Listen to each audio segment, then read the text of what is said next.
Oke, halo semuanya, good morning. Kembali lagi kita akan melakukan pembelajaran bahasa Inggris di CMP, di mana untuk mengisi waktu libur kalian agar pembelajaran bahasa Inggris yang telah diberikan tidak akan lupa, untuk mengingatkan kembali seperti itu ya.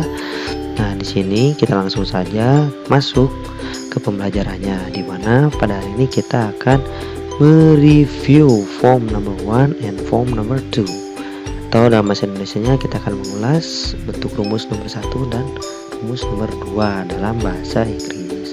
Apakah itu bentuk rumus 1 dan nomor 2 dalam bahasa Inggris? Nah, kita lihat ya. Nah, di sini ada form number 1 atau bisa disebut bentuk rumus 1 dan form number 2, bentuk rumus nomor 2. Nah, untuk form number 1, bentuk rumus 1 itu kalian bisa disebut form number 1 ini itu adalah to be. To be ini terdiri dari are, am, dan is. Kalian bisa mengingatnya atau mudah untuk diingatnya dengan sebutan Aramis. Jadi form nomor 1 atau bentuk rumus nomor 1 ini yaitu to be. To be itu terdiri dari Aramis. Aramis itu are, am, dan is. Nah, to be ini memiliki subjeknya masing-masing. Contoh, untuk to be is ini kalian sudah mempelajarinya, di mana untuk to be yang menggunakan is itu pasangannya he, she, it, dan benda yang singular atau benda yang jumlahnya hanya satu. Terus untuk to be penggunaan are ini pasangannya they, we, you dengan benda yang plural atau benda yang lebih dari satu. Pasti pasangannya atau to be-nya itu menggunakan are. Yang terakhir, to be-nya yang menggunakan am. To be yang menggunakan am ini yaitu hanya satu, yaitu I. Seperti itu ya. Jangan lupa ya, soalnya tanpa kalian sadari bentuk dari rumus nomor 1 ini kalian pernah menggunakannya di pelajaran-pelajaran sebelumnya. Hanya Mister baru menjelaskan bahwa yang kalian lakukan atau yang kalian lakukan latihan selama ini yaitu menggunakan rumus nomor 1 seperti itu. Nah, untuk contohnya seperti ini ya. Contoh yang pernah kalian buat, kalimat-kalimatnya ini sebuah buku. Berarti subjeknya menggunakan this, pasangannya is, objeknya sebuah buku yaitu a book. Jadi this is a book seperti itu. Atau yang lebih relate ini contoh nomor kedua, di mana to be-nya menggunakan am. Bahasa Indonesianya saya seorang petani. Nah, saya itu bahasa Inggrisnya I.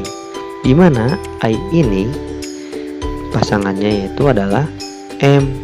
Sehingga saya seorang petani itu adalah I am a farmer. Seperti itu. Nah, untuk yang selanjutnya, contoh selanjutnya ada kamu Ali.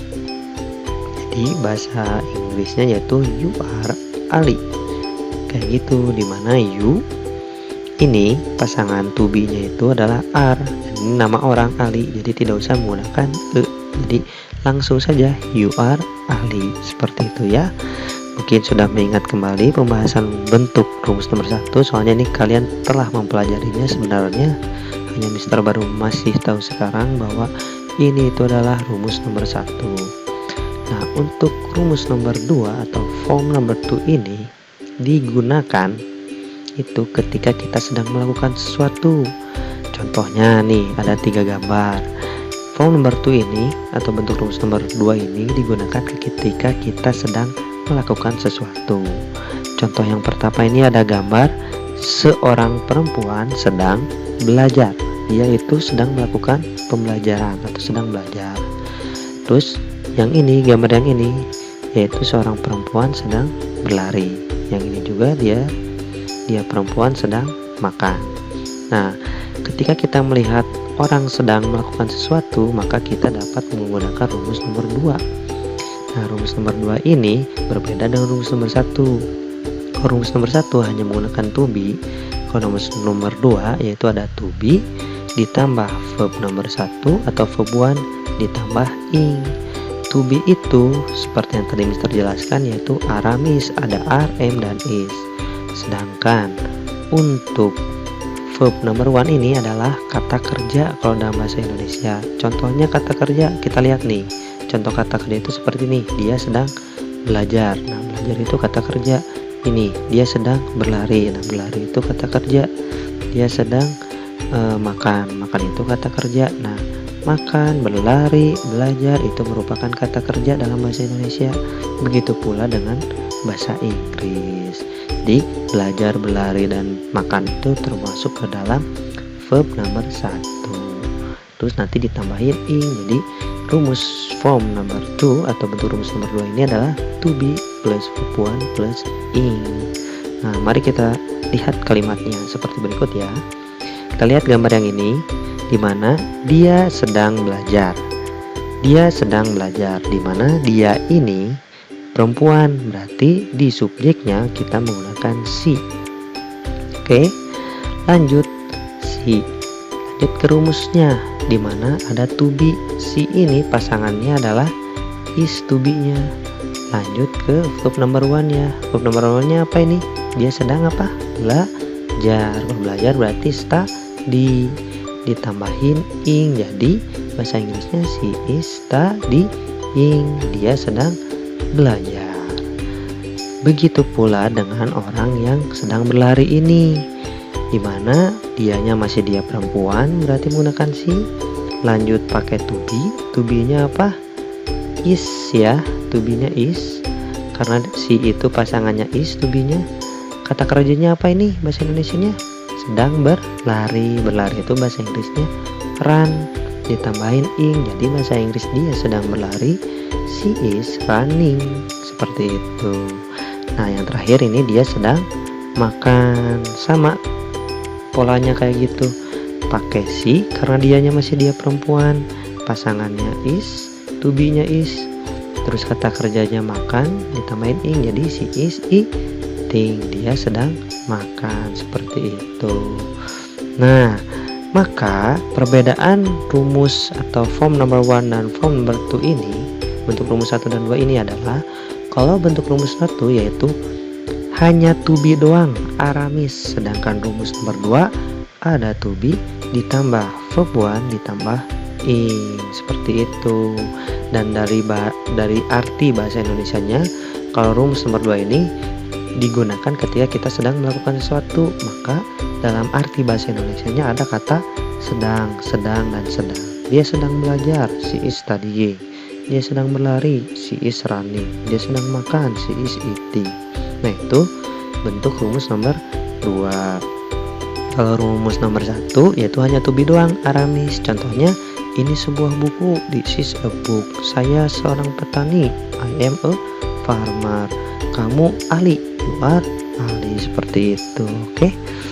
Nah, selain itu, rumus nomor 2 ini atau bentuk nomor 2 ini bisa dikembangkan seperti layaknya pelajaran bahasa Indonesia. Kalau kita membuat kalimat, pelajaran bahasa Indonesia pasti ada subjek, predikat, objek, dan keterangan. Oke, keterangannya bisa waktu, tempat, dan sebagainya.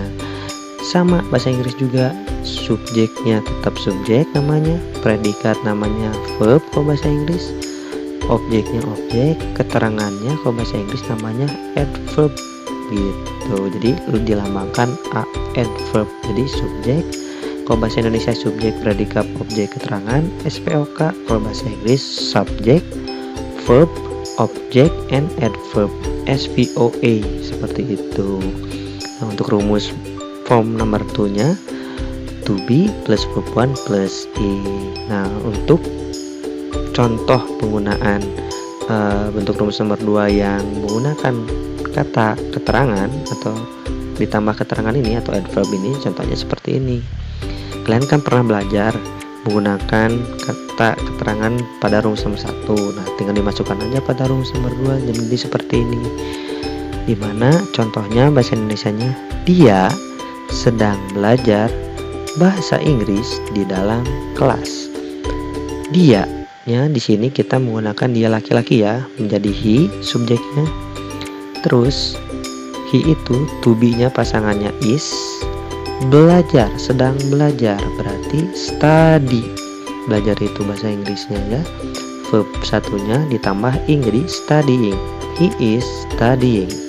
Yang menjadi objeknya bahasa Inggris, berarti he is studying English, seperti itu. Nah, keterangannya kita menggunakan keterangan tempat, yaitu di dalam kelas. Jadi he is studying English in the classroom, seperti itu. Oke. Nah, lanjut ke contoh yang ketiga. Di sini bahasa Indonesianya, saya sedang mengambil tas di bawah meja. Berarti bahasa Inggrisnya saya, subjeknya kan, yang menjadi subjeknya berarti menggunakan I. Nah, setelah itu masuk ke rumusnya, ada to be. I itu, to be-nya itu am, berarti I am. Nah, saya sedang mengambil tas. Saya sedang mengambil. Nah, kata kerjanya mengambil, verb nomor satunya berarti take, karena ditambahin ing jadi taking. Jadi saya sedang mengambil, bahasa Inggrisnya I am taking. Objeknya yaitu tas, the bag, berarti I am taking the bag. Keterangan tempatnya di bawah meja, I am taking the bag under the table. Begitu pula contoh yang terakhir ini, kamu sedang membaca buku di atas kasur. Subjeknya kamu menggunakan you. Pasangan to be-nya are. Membaca itu kata kerjanya read. Verb one-nya read ditambahin ing jadi reading. You are reading. Objeknya buku atau the book. Jadi you are reading the book.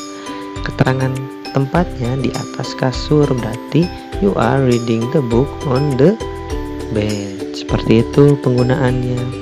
Nah, jadi dari rumus hanya segini kalian bisa kembangin lagi menjadi ditambahin lagi. Di sininya ada keterangan waktu, keterangan tempat, bebas, seperti itu. Oke. Nah, untuk yang kalian sudah pelajari mungkin keterangan tempat seperti menggunakan in, under, dan on, seperti itu. Nah, selain in, under, dan on, in itu kan artinya di dalam kan ya, under di bawah, dan on itu di atas. Ada juga keterangan tempat yang lainnya seperti berikut ya. Selain dari in yang artinya itu di dalam, under itu di bawah, dan on itu di atas, terdapat juga yang lainnya seperti in front of yang artinya itu di depan, dan at the front of yang artinya itu di bagian depan. Ada yang bahasa Inggrisnya behind yang artinya di belakang. Ada juga at the back of yang artinya di bagian belakang, dan ada yang between. Between itu adalah di antara. Jadi in front of dan at the front of walaupun sama menggunakan kata front dan sama-sama artinya di depan, tapi beda penempatan posisinya. Kalau ini di depan, kalau yang ini kalau in front of di depan, kalau at the front of di bagian depan, kalau behind di belakang, kalau at the back of berarti di bagian belakang, seperti itu. Between di antara. Jadi in front of dan at the front of itu berbeda ya, berbeda dari posisinya walaupun sama-sama di depan. Begitu pula yang behind sama at the back, walaupun sama-sama artinya di belakang tapi berbeda posisi di belakangnya. Nah, untuk contoh posisinya mungkin bisa dilihat seperti berikut. Nah, di mana untuk in front of atau di depan itu kita bisa mengilustrasikannya seperti ini. Lihat, ada seorang yang sedang berdiri di depan mobil.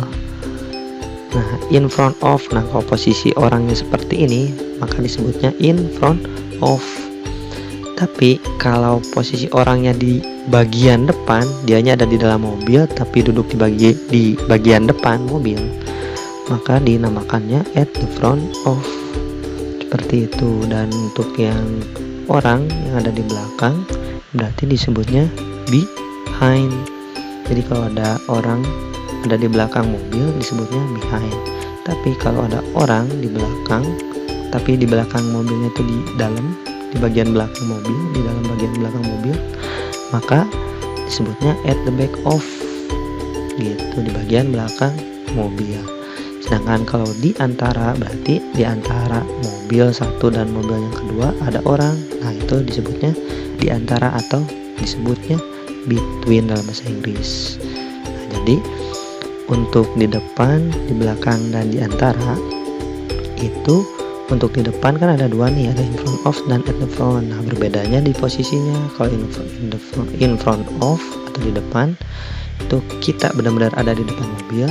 Kalau at the front of itu kita ada di bagian depan mobil. Sedangkan kalau behind itu di belakang. Sedangkan at the back of itu di bagian belakang mobil. Sedangkan between itu di antara, seperti itu ya. Nah, lanjut. Nah, untuk contoh kalimatnya sama aja dengan menggunakan in front of, menggunakan in, under, dan on, in, under, on yang tadi kita telah bahas ya. Nah, untuk in front of seperti ini contohnya. Misal Tio sedang berdiri di depan mobil, berarti Tio is standing. Tidak ada objeknya di sini soalnya langsung keterangan. Jadi Tio is standing in front of the car. Artinya Tio sedang berdiri di depan mobil. Kalau yang di bagian depan berarti Tio is standing at the front of the car. Berarti Tio, maaf ini mungkin saya salah nulis ya, harusnya Tio sedang berdiri di depan mobil, seperti itu. Oke. Nah, kita lanjut lagi. Nah, dari pemahaman tadi dan contoh yang saya telah berikan, terdapat tugas ya, dimana tugasnya itu kalian membuat kalimat form number 2 atau untuk rumus bagian 2 menggunakan in front of atau di depan, at the front of di bagian depan, behind di bagian belakang, di belakang, at the back of di bagian belakang, dan between di antara, masing-masing buat satu kalimat. Oke, jadi in front of nya 1, at the front of nya 1, behind nya 1, at the back nya 1, dan between nya 1. Tapi menggunakan rumus nomor 2, dimana setiap in front of, at the front yang gitu harus digambar ya, supaya kita bisa mengetahui perbedaan posisinya. Oke. Nah, dari situ kan baru 5 soal nih. Nah, baru kalian buat 5 lagi dengan kalimat bebas tapi tetap menggunakan rumus nomor 2. Jadi total kalimat yang dibuatnya yaitu 10 kalimat. Oke. Nah, jika belum paham kalian bisa chat admin CMP saja, dan untuk pengumpulan tugasnya paling lambat jam 3 sore ya. Oke, mungkin itu saja yang dapat Mister sampaikan. Terima kasih. Thank you and bye-bye.